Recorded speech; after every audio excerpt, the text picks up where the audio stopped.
Hello, everybody. Welcome to our live broadcast. We are live with WSO, Steve Olson, and Wayne Steiger. This is Scott from the Nibiru channel, and we're going to be discussing some updated information pertaining to Nibiru, Planet X, this cosmic wave earthquake activity that is basically rumbling across the globe.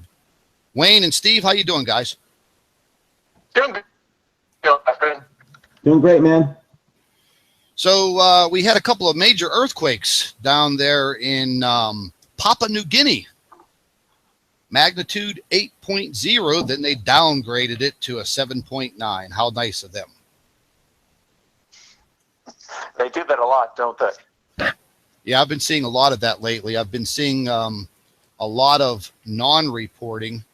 And I touched base 2 weeks ago with a gentleman from Mexico who actually works for the seismology office in Mexico. And he's one of my subscribers, and he was actually watching some of my earthquake reports. And whenever I was using the USGS and using the other earthquake applications and websites, he sent me an email and he said, wow, he says, why are they not reporting all of these earthquakes that we're having on the west coast of Mexico and Central America? And I emailed him back and I said, well, can you give me some information on what's going on in your country? Wow. He sent me a link to their seismology office website. And he said, please use this.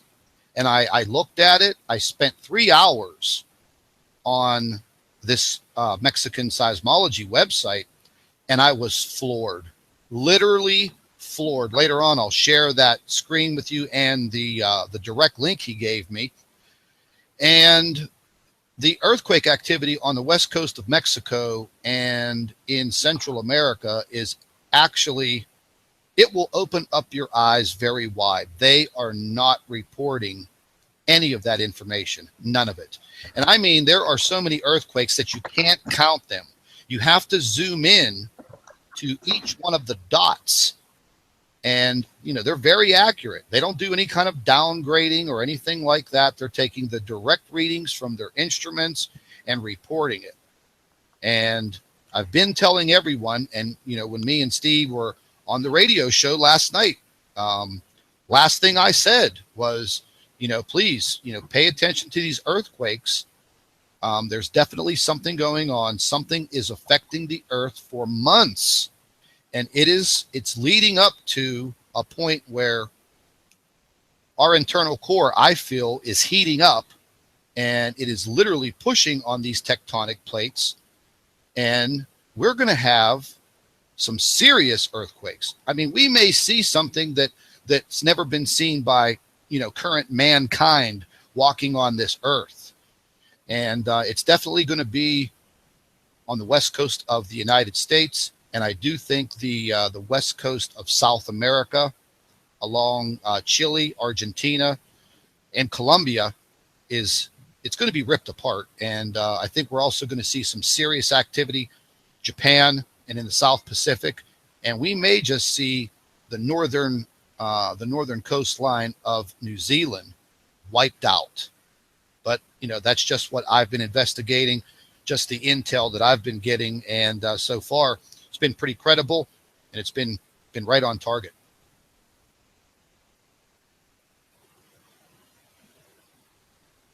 You guys still there? What I keep on seeing here is, it's this constant area right down there in that whole Samoa, Papua New Guinea, and then extending down into New Zealand. I keep on thinking to myself that eventually that zipper is going to unzip the West Coast as well. I have a brother who lives in the Seattle area, and that particular area there, which they're not reporting on the news, is the complete valley in between Mount St. Helen and down that valley in there, they have had numerous earthquake swarms. So, and then the last one that was a sizable one, I believe, was right off the Oregon coast, if I'm not correct, gentlemen, about 40 miles out to the Pacific, in which we know there's volcanoes sitting underneath there. So, yeah, it's pretty odd. Yeah, I just put the current 3D earthquake tracker up. And can you see that on your screen, Steve? I can. Let me close my screen share because I think we're both sharing our screens, and we should just do one at a time if we're going to get the images, I think, is the idea, right? All right, I think I gave up my thing, so just go ahead and show us the earthquake map. I can see it. It should pop up on your screen now. Yep. And, I mean, if you just, we'll just zero it out, and we'll just take a look real quick, and you can see it looks kind of quiet. But there was one 2.9, and that looks like, Northern California. I could zoom in there and turn on the actual Earth. Turn on some of these. Yeah, Central California. You know, a 2.9, and something that, Wayne just touched on, and I started digging into a couple of days ago, was this earthquake activity that was swarming around Mount St. Helens. And I was kind of startled about that because it wasn't being reported. Literally, I think it was from November 30th, 120, small microquakes, whatever they want to call them.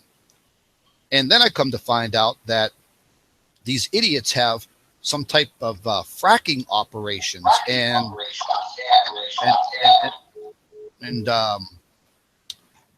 some other type of like large turbines on these other smaller mountain tops around this Mount St. Helens.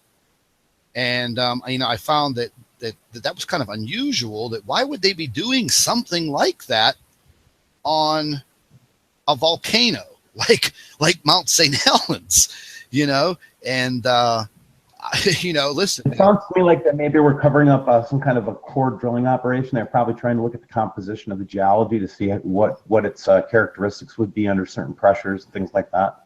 Or they're trying to harness some of that energy. They're doing something. There is a large pipeline that's stretching all the way down the mountainside and through the roads. And I think, I don't know if it was BP Earthwatch or Mike Around the World that touched on that the other day.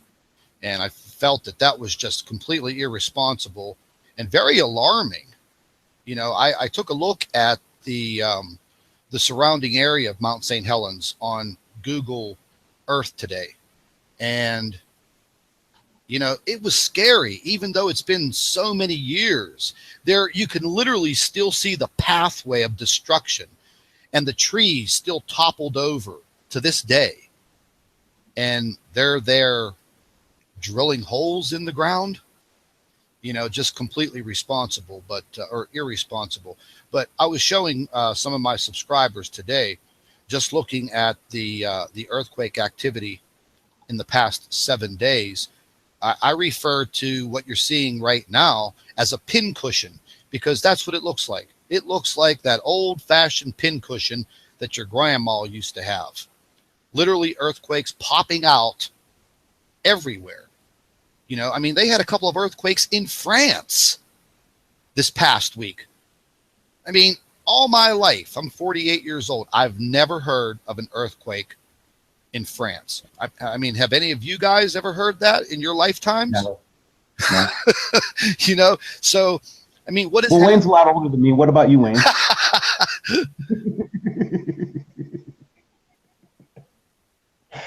Oh, Lord. So anyway, guys, it is disconcerting. And one of the things that I'm a little bit worried about is how a lot of this is, it's like the dots are connecting together. And I'll show you what I mean by looking at the recent global map of wind and currents here. And Scott, see if you can see my screen here, if I can get this going here. Yeah, I just took mine down. Yep. So here we go. I'll share this. Can you see my screen now? Yep. So as you were talking about, the Antarctic region is now starting to cool down from a couple days ago. And so you can see it's like about 38 below zero there, but it's a very small area. But look at this, man. Guys, look at the top of the Earth once for a second here. And just look at it from this perspective. Part of the atmosphere is getting ripped off. I mean, there was just me. I was looking at that the other day. You know, I was looking at the jet streams across the North Pole and South Pole, both. And, you know, I was using the One Earth model, and it looked absolutely, completely erratic. And I touched base with a young lady who works at a meteorologist's office at the University of Hawaii. And, you know, I wanted some information on what was going on with these two jet streams. And we shared the link to the model that you're actually using right now. And she was a little bit tight-lipped about it. And she told me that the jet stream models, what we were seeing on the North and the South Pole, both of them at this time of year should be, she used the word tighter. They shouldn't be as wide as they currently are. And I asked her, can you give me like a statement on, you know, why this is occurring? And she didn't. You know, she just avoided the question.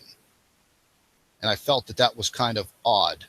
And from what we're viewing on the screen right now, and from the video that I did on this the other day, we're looking at a 100% change. No doubt. Mm-hmm. And I think somebody told me that they had snow in Hawaii last, what was it, the beginning of the week? I guess on some of the higher elevations. I mean, I didn't check into it, but I mean, there were people from other countries in the Middle East, Israel, that people keep in touch with me over there. And I forget what country it was. I think it was India, northern part of India, that they were struggling to, you know, gather blankets and things for people because they were about to hit some very cold temperatures that their country's not used to. Where's it coming from, and how is it occurring? So Wayne, what's going on over there? Can you still hear us, brother? He's there. He's muted his mic back and forth. We'll have to get him definitely tuned in.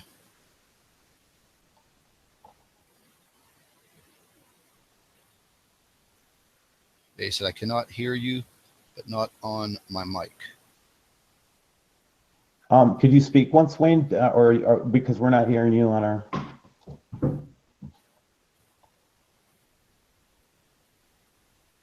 He's talking now. We can't hear him. That's kind of odd. It really is. We run into this stuff a lot. Yeah, because I mean, I use this. Hey, we should go see my website again.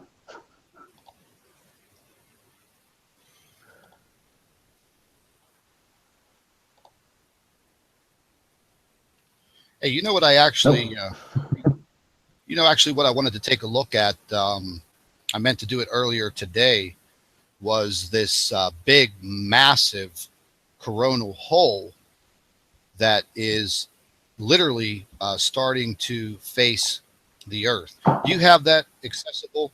You know, the one that the globe is like that purplish green, blue color? Mm-hmm. Because, you know, I mean, guaranteed. Now, I just got a report that the solar winds have slowed down to about half of the solar wind speeds have slowed down to about half of what they were several days ago. And we're literally, you know, the sun has its slow rotation, and it is literally rotating that massive coronal hole. Right. towards Look at the it. Earth. Yeah, I mean, just you take a look at that thing, and man, you just wow, that's huge. You know, and we're It is. turning. It's like you can see. It almost looks like you can see right into the sun itself. Yeah, we're turning. I mean, the sun is turning, and we're going to be, well, right now we are just on the fringe of this coronal hole, and within the next what is it, 4, 5, or 6 days is going to be very, very sketchy from what I understand. You know, we are only on the outside corner of this right now, and you can probably guarantee that that is what touched the earthquakes off, you know, in the Solomon Island region this morning. And if that touched off a magnitude 8, and we are only on the beginning outside corner of this coronal hole, my God, you know, I mean, God only knows what it's going to be like whenever we get right in the middle of it. Well, there's a way that we can look at, let's do this. I'm actually kind of worried for a lot of people, man, because, you know, these tectonic plates, I feel, you know, in my investigations and my little research here, that, you know, these tectonic plates, they have to be weakened. They're being shaken and rattled and cracked, and this pressure on them constantly over the just over the past 90 days. You know, so let's take a look at this model here, and let me just share this. And if you don't have the site, Scott, you probably do. You probably look at this all the time. But one of the things that's a really easy thing to understand is this is the difference of potential, and you can see that this is right now, and then it just goes 1 day, 2 day, 3 day, 4 day. I'm back, right? So this was 7 days ago when we had this huge difference of potential. And what that basically means, if you've ever had two magnets, and you put both the positive and the negative together, they strongly connect together. And then when it's weaker, that means that something on the outside is pulling on those and reducing their force. So you'll notice this is where we saw the earthquake, if I'm not mistaken, right, Scott, when it was on this low point? Exactly. So that is a really easy way to see how electromagnetics affect the tectonic plates of the Earth. Now, I think there's another one where you can actually see where it actually connects. Where is that? There is. Do you remember that one? The one that actually shows the connection with the sun? Here we go. Yeah.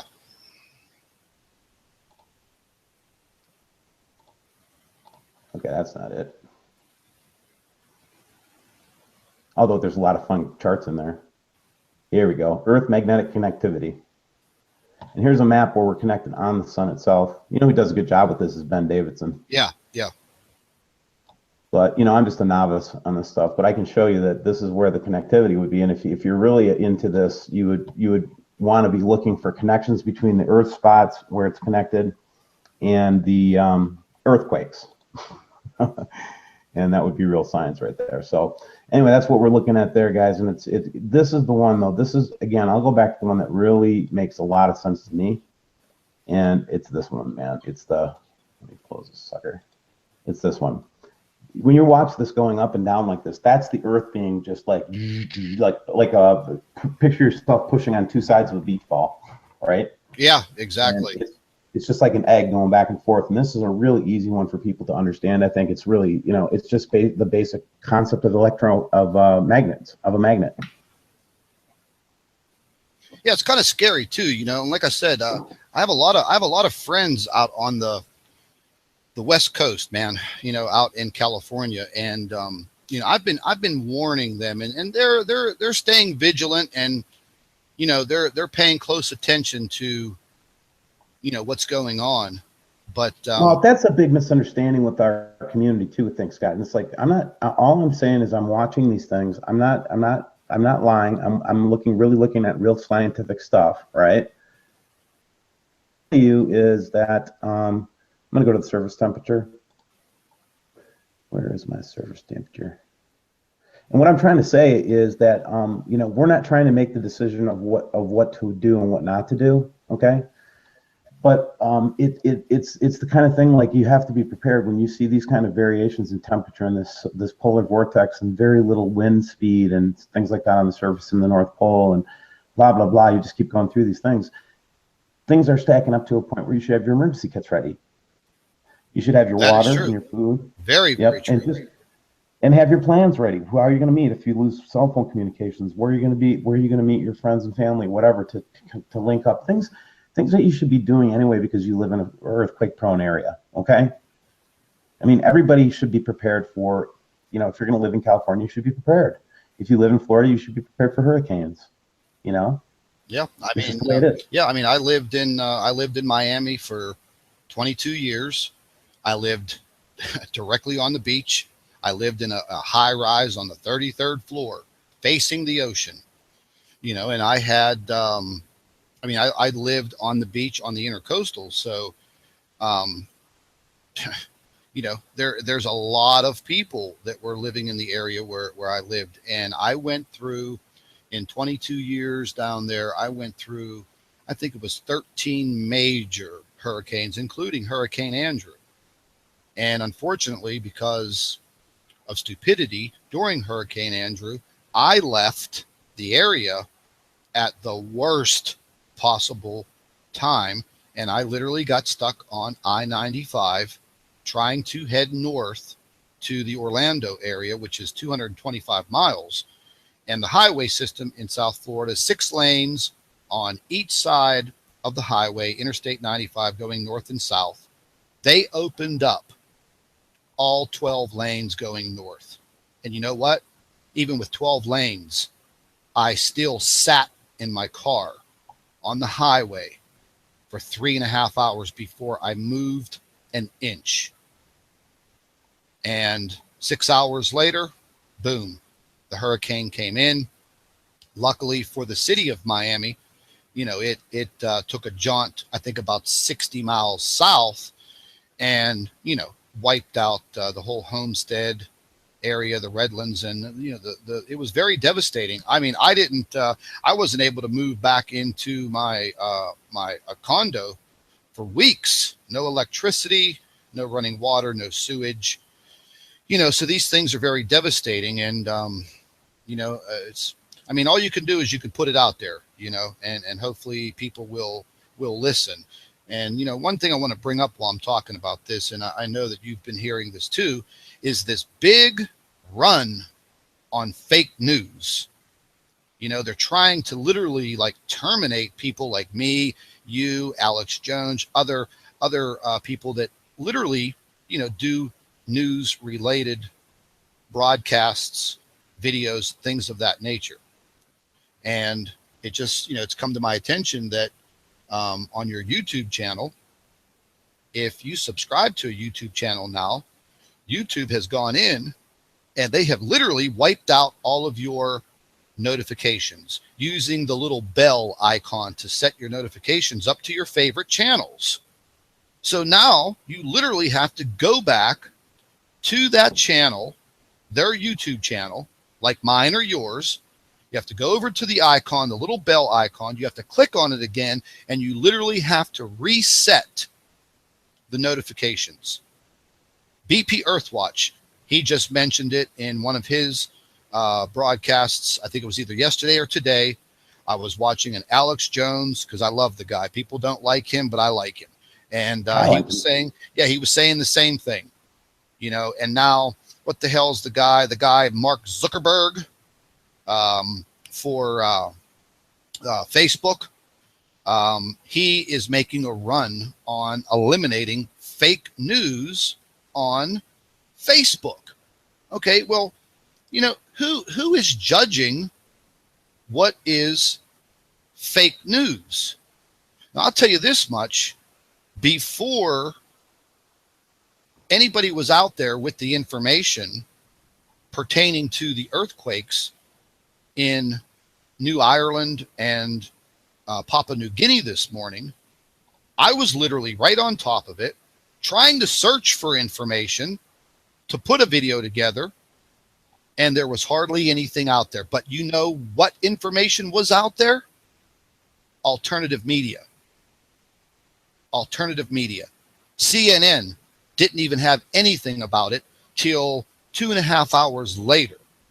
And I actually used a video of theirs where one of their reporters was describing and did a video on tsunami dynamics. And I used it in my video. But did they have an actual report? No. I was getting actual video reports from people on the ground in Papua New Guinea with their cell phones and recording the information, uploading it to YouTube.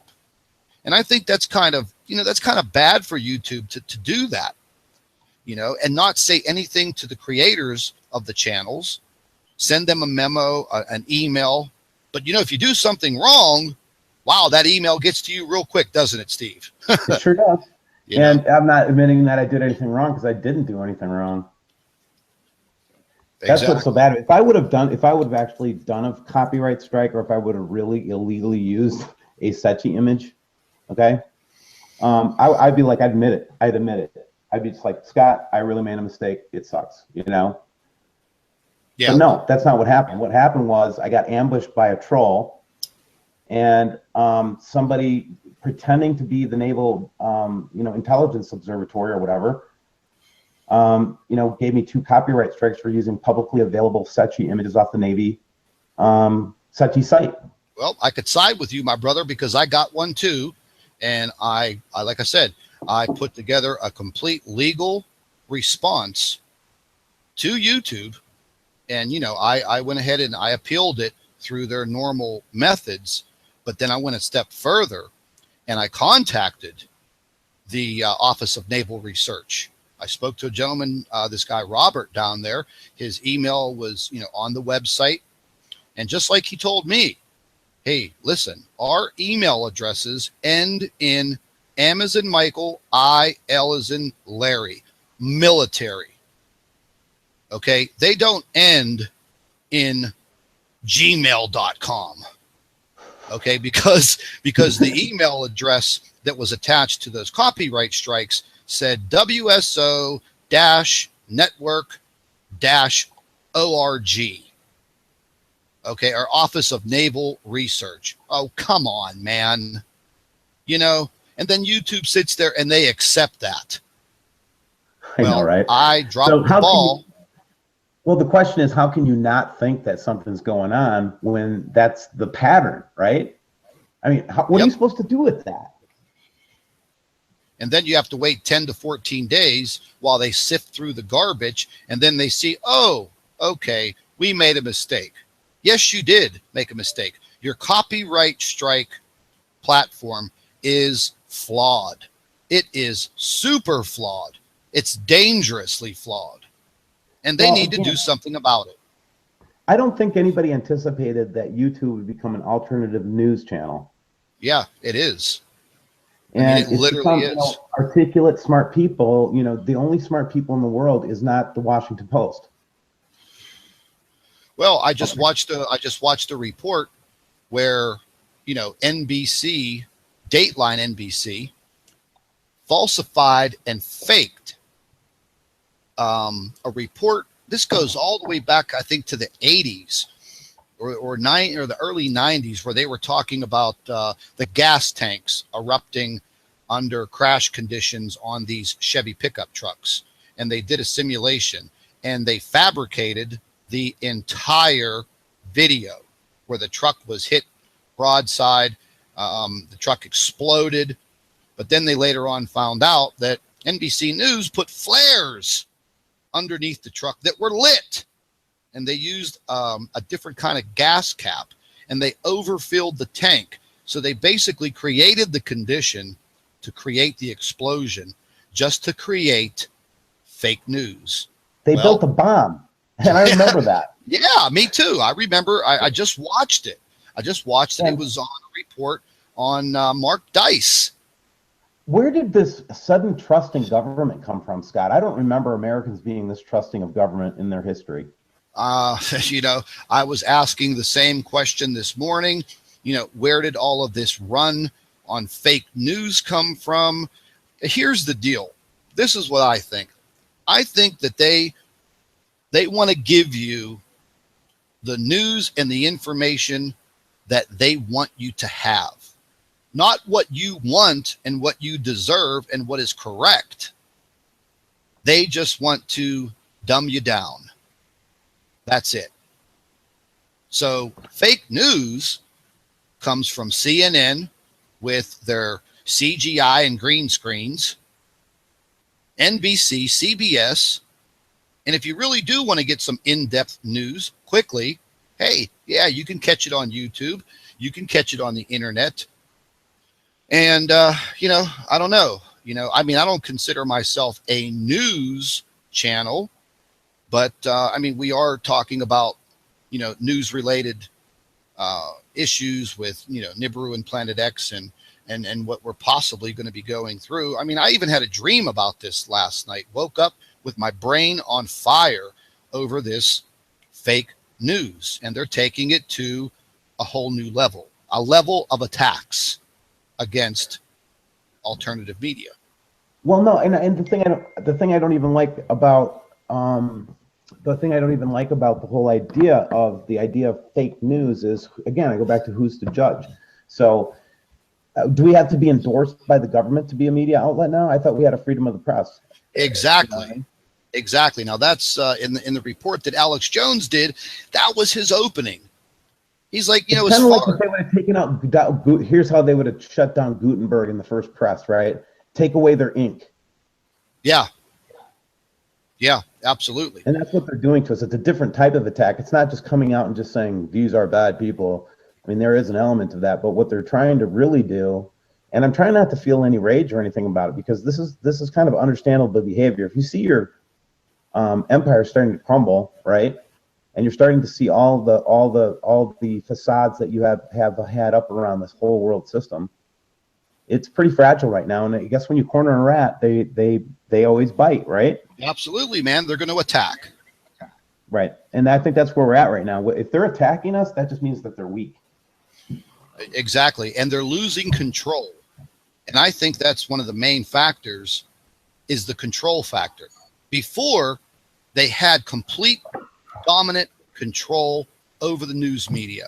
You only got your news from a few sources.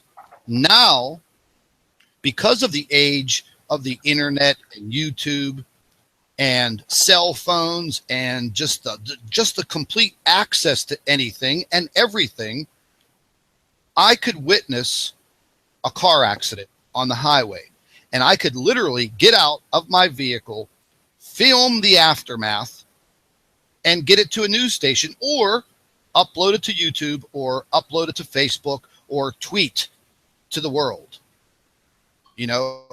Okay, now that should be considered freedom of speech in this country. But it seems that we are following the path of like China right now.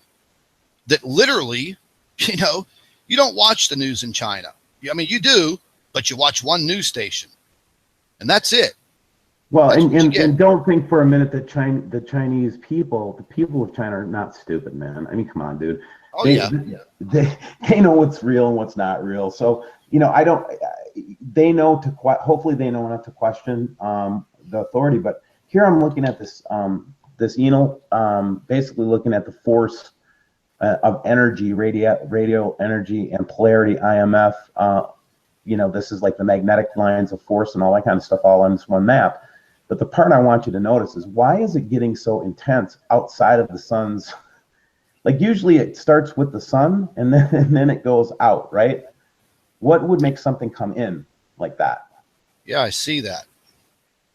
You know what I mean? Usually it's like the sun ejects something and then it basically follows it around in a sheath like this, right? This seems like just an unbelievable amount of force here. I'm just looking at it and going, I haven't seen that. If anybody else has seen that before, just, link it to me or whatever, and I'll look at it. But that's weird, man. Yeah, that's a little alarming also. Because I've never seen that either. And I pay very close attention to, all of these charts and models. Well, that's the other thing that people don't understand about, like, especially you, Scott. I'll just give you a compliment. You work your ass off and you do research. You do the research. I don't think there's, like, if I was a reporter at the Washington Post, let's say, okay, I'm pretty sure that they'd say, you're becoming too much of an expert on this right now. We need you to move on to another story. Yeah.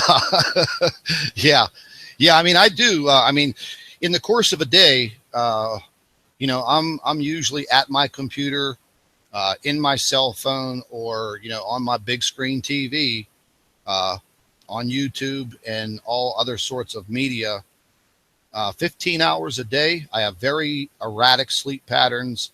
I may sleep a few hours in the very early morning, but I'm right back up and at it, sometimes all through the night. I mean, you know how many emails you get. I've had a huge rash of emails over the past couple of days. I literally got a couple thousand emails in. I'm sitting right now with 6,500 emails in my box, and I've yet to get to any of them today, because every single day when you wake up, there is another event. I mean, it's another event.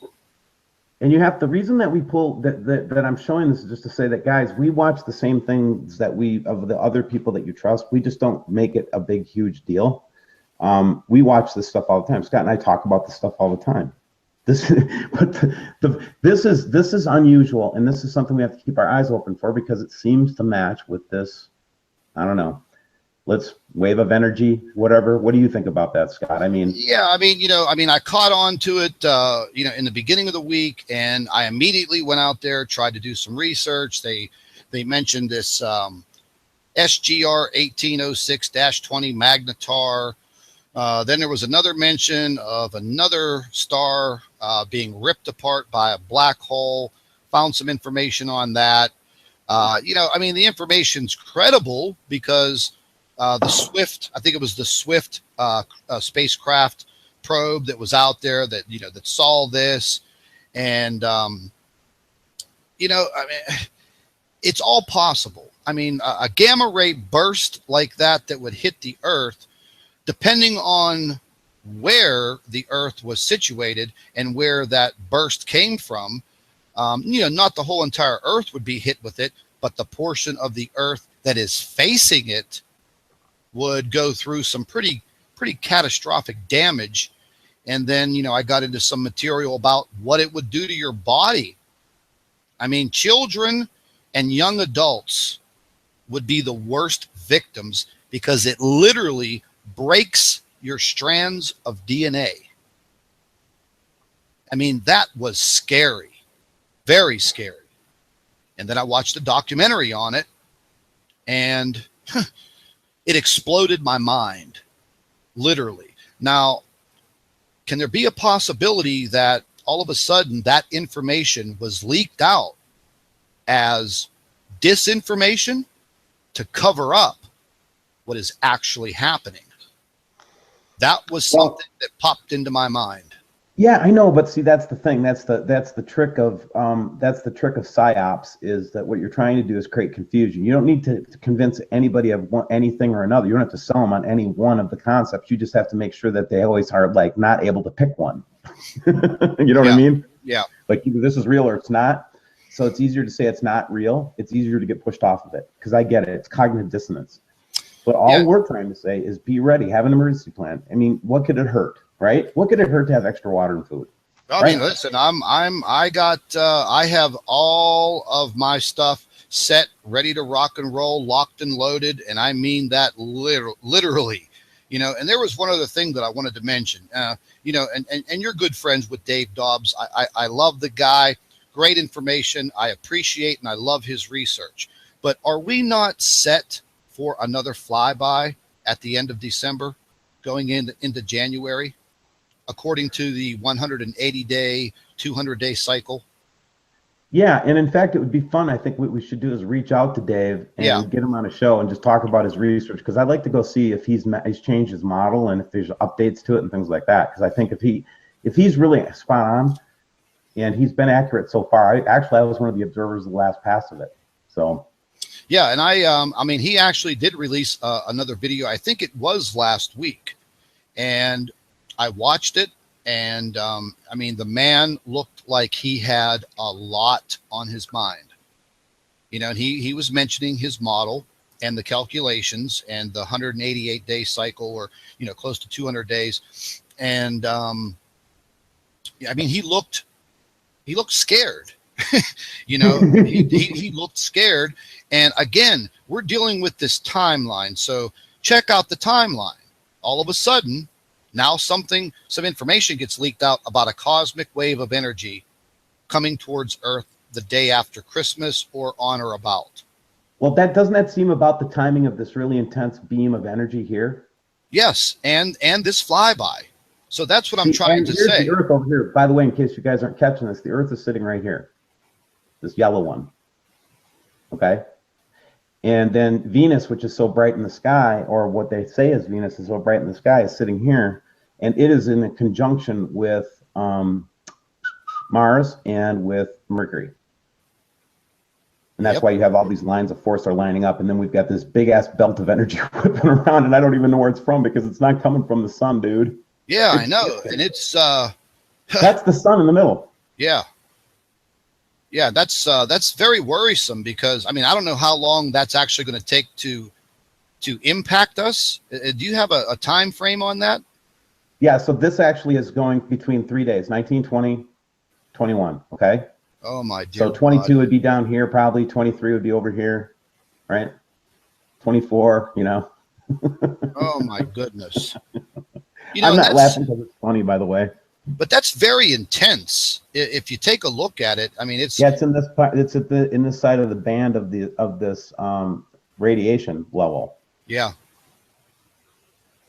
Yeah, and I'm you know, I'm a little. I mean, I'll have to admit, for the first time this week, you know, I got a little paranoid about. Okay, you know, I mean, are we gonna get down to something here? Because, you know, if we are, it is time to, you know, get that prepared pack and get ready to rock and roll, because, you know, again, we're not being told what's about to happen.